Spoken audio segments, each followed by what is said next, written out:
क्या आप भी श्रेष्ठ बनना चाहते हैं? हरे कृष्णा, आप सभी का स्वागत है 108 दिन 108 श्रीमद् भगवद गीता श्लोक चैलेंज के 27वें दिन में। तो आइए साथ में मिलकर श्रीमद् भगवद गीता के चौथे अध्याय के पहले श्लोक का उच्चारण करते हैं। श्री भगवान उवाच इमं विवस्वते योगम प्रोक्तावानम अव्ययम विवस्वान मनवे प्रह मनोरिक्ष्व कवे ब्रवीत।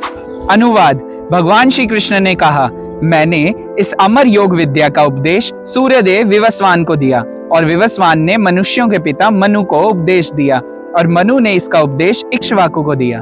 अगर आपको याद हो तो हमने तीसरे अध्याय के 21वें श्लोक में पढ़ा था, यद यद आचरति श्रेष्ठस् तत्तद एव तरो जनः स यद प्रमाणम कुरुते लोकस्तद अनुवर्तते। साधारणतया आम लोगों को एक श्रेष्ठ व्यक्ति के मार्गदर्शन की आवश्यकता होती है, जो कि अपने व्यवहारिक जीवन से उन्हें सिखा सके कि हमें किस तरीके से एक आदर्श जीवन जीना चाहिए। इसलिए प्राचीन काल से शास्त्रों का ज्ञान केवल श्रेष्ठ व्यक्ति या शासकों को ही दिया जाता था। जैसे कि आज के श्लोक में हम देखते हैं, श्री भगवान उवाच इमं विवस्वते योगम प्रोक्तावानहम अव्ययम।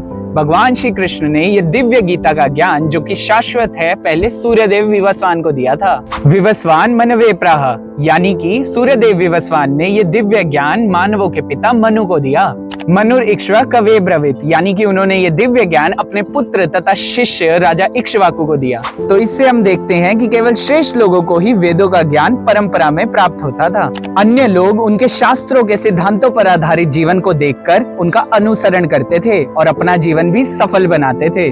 श्री चैतन्य महाप्रभु ने भी शास्त्रों की मंत्रणा केवल श्रेष्ठ और उन्नत भक्तों से ही की, जैसे श्रीला स्वरूप दामोदर, श्रीला रामानंद राय आदि। लेकिन भक्त तो भगवान से भी ज्यादा दयालु होते हैं। आज भगवान श्री कृष्ण के महान भक्त शील प्रभुपाद की कृपा से यह भगवद गीता यथारूप संसार की कई भाषाओं में सरलता से उपलब्ध है और जनसाधारण भी इनको पढ़कर अपने जीवन को एक नई दिशा दे रहे हैं। एकमात्र योग्यता है कि भगवद गीता यथारूप को इसी परंपरा में यथारूप स्वीकार करना है।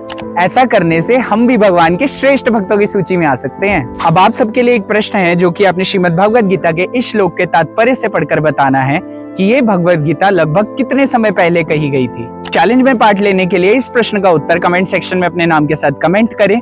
मिलते हैं अगली वीडियो में, तब तक के लिए हरे कृष्णा। भगवत वाणी भगवद गीता की जय। शील प्रभुपाद की जय।